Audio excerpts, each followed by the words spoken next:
Praise the lord.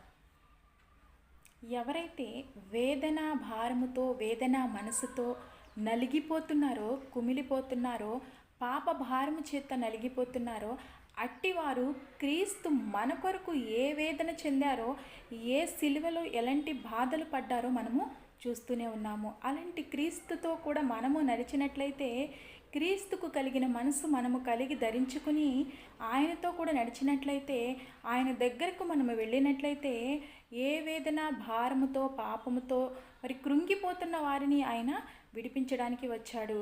మరి కాడి అనేది 2 ఎద్దులు మోస్తేనే దానికి తేలికగా ఉంటుంది. ఒక ఎద్దే మోసిందనుకోండి ఎంత బరువుగా ఉంటుంది.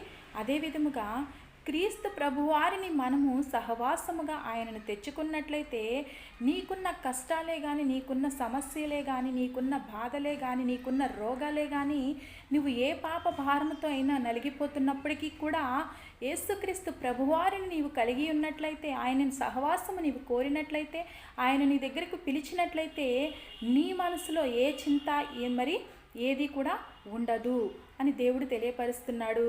Come to me, I will give to rest అంటున్నాడు. మీకు నేను విశ్రాంతిని ఇస్తానంటున్నాడు. మీరు నా యొద్దకు రండి అని తెలియపరుస్తున్నాడు. కాబట్టి వేదనతో, భారంతో నలిగిపోతున్న ఆనాడు మరి పక్షవాయువు కలిగిన వారిని నలుగురు మోసుకుని వచ్చి దేవుని దగ్గర నిలవబెట్టినప్పుడు నీ పాపములు క్షమించబడిని అని లూకాసు వార్తలో మనము చూస్తూ ఉన్నాము. అంతేకాదు, ఎవరైతే మరి పాపములతో నలిగిపోతూ దేవుని దగ్గరికి వచ్చారో వారికి దేవుడు తెలియపరిచాడు. వాళ్ళందరి మనసు నెమ్మదిగా, తేలికతో, మరి వేదన లేకుండా, భారము లేకుండా చక్కగా వెళ్ళినట్లు మనము చూస్తూ ఉంటాము. క్రీస్తు దగ్గరికి వెళ్ళినప్పుడు మనము కూడా ఆయన పడిన సిలువ మరణములో మరి ఒక వంతైనా కూడా మనము శ్రమలు పడుతున్నామా? ఒకసారి జ్ఞాపకం చేసుకోవాలి. ఓకే, నాకంతా బాగుంటుంది, నాకన్నీ చక్కగా ఉన్నాయి అని చక్కగా అనుకుంటున్నావేమో. దేవుడు అంటున్నాడు, నేను పడిన శ్రమలో నాతో పాటు సహవాసం కలిగిన నీవు సహనములో మరి ఏ విధంగా ఉంటున్నావు అని దేవుడు తెలియపరుస్తున్నాడు. అంతేకాదు, క్రీస్తుతో సహవాసము నీవు ఏ విధంగా జీవిస్తున్నావు అని తెలియపరుస్తున్నాడు. క్రీస్తుకు కలిగిన మనస్సును మనము కలిగి జీవించాలని తెలియపరుస్తున్నారు.